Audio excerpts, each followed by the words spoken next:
Welcome back everyone to the series of VHS videos. This time we're going to look at the anime tapes that we have.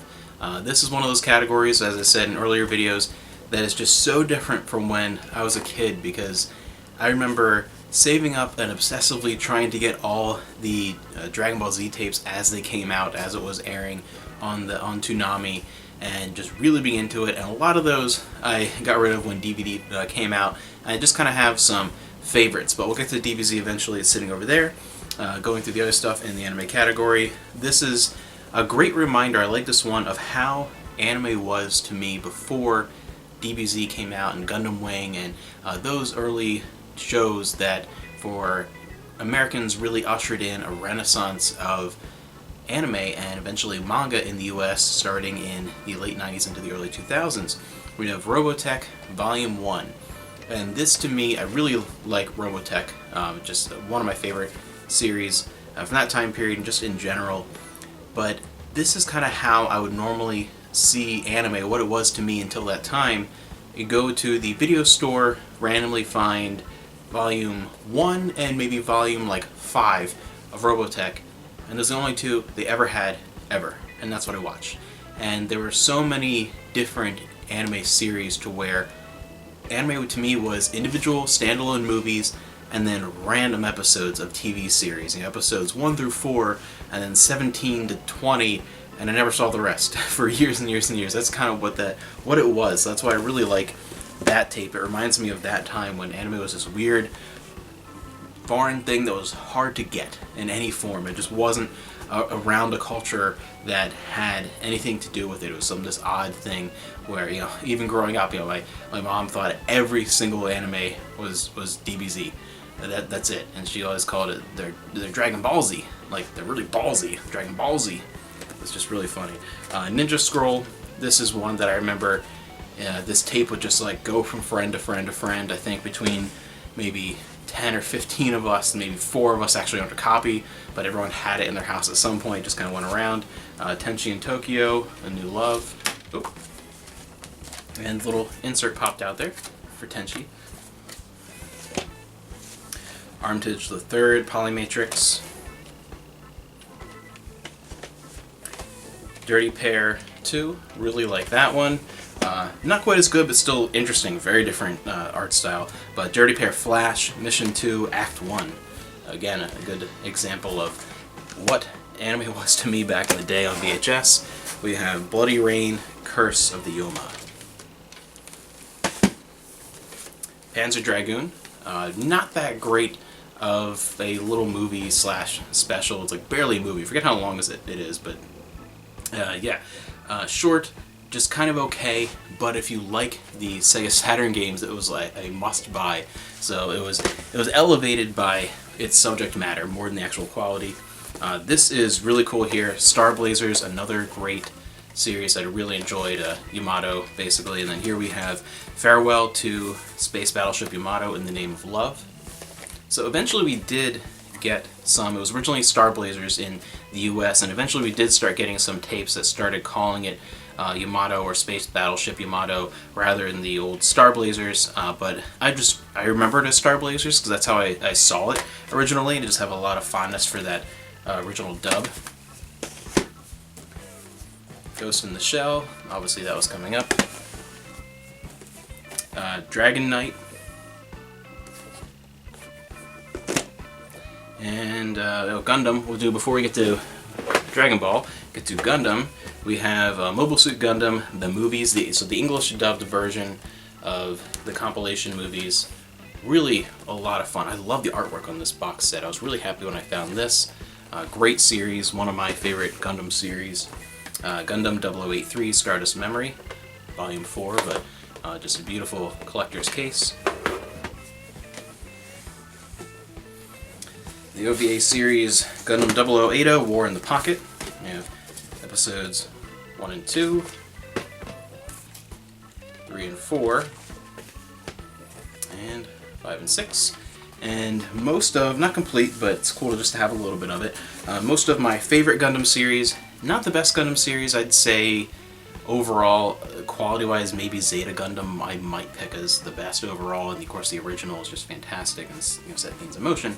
but Gundam Wing was the first that I was ever introduced to, and again was part of that late 90s, early 2000s, especially in my region, Toonami, Cartoon Network, just renaissance of anime in the West. It really was just part of that whole mix, and I just fell in love with it because it was the first Gundam series I ever saw, and I understand that some people don't like it as much and mixed reception, especially after you watch a lot more Gundam series, but no matter what, it's just always going to be my favorite because sometimes the first really makes a mark on you. The first one that you see in a long franchise sometimes really just, I wouldn't have seen the rest of the franchise without this, and really started my enjoyment and like of mecha anime and giant robots, and anything related to that was just Gundam Wing, because it wasn't something I had a large attachment to before that, and really didn't have a lot of exposure to.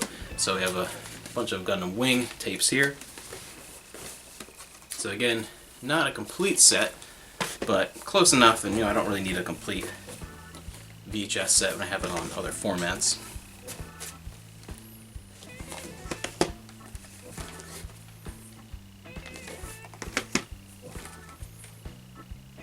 Alright, and now on to DBZ, and again this was one where as a kid I had a lot of the seasons lined up on the shelf in VHS, and they were a good example of why VHS can be pretty cool, is that sometimes you would get all the different volumes and they would form a picture, and it was really cool on VHS because they're so much thicker on the side than a DVD case. They're like 2 to 2.5 times thicker, so you could really get a really cool image. And some of those box sets, like if someone had like a wall of all like the Dragon Ball Z box sets, it would look so cool. Or the Xena and Hercules ones, those box sets, it was just beautiful, beautiful collections. So those are cool ones. So I have a couple tapes here, a little bit out of order.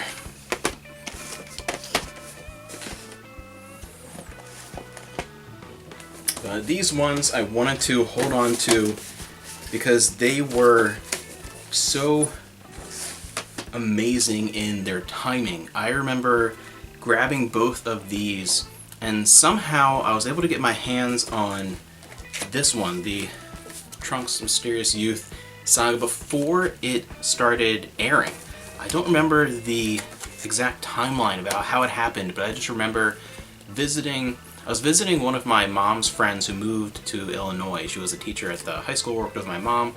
We went and we visited her, and one day we just happened to go to a mall, I forget why, a local mall, and I ended up seeing, I think the first volume was the only one that was out, but it was before it started airing, and I don't remember how that worked out, or why they had it, but so I ended up completing those and just being super excited, and it was just awesome bringing this back, and everyone's sitting around and watching, and just being blown away, because for the longest time, you have to be around at the right time to remember, because of the lineup of first the Ocean dub and then DBZ coming back out again through Toonami with the later dubs, and the way it worked out was, I knew nothing of Dragon Ball or Dragon Ball Z or anything. Again, I had very limited exposure to anime until that point. It just wasn't something I was around. Didn't know anyone who imported tapes or got, bootleg VHS tapes recorded off Laserdisc or anything like that. That was the thing that happened, but it wasn't really around that.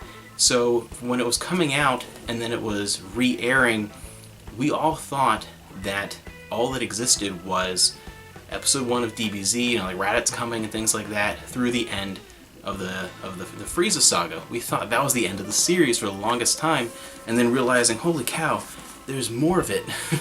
And it keeps going, and there's a lot more of it. But that was just an exciting time, an exciting set, and another one too, Garlic Jr. saga. Really love the look of that. And this really stuck out to me. Yeah, it's kind of it's a filler saga, and it's nothing too incredible. But I liked it because it showed the group being able to handle a major threat without Goku around.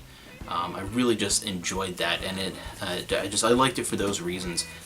And it reminded me a lot more of Dragon Ball and very early DBZ than the later stuff. So that always stuck out with me, that saga, for those reasons.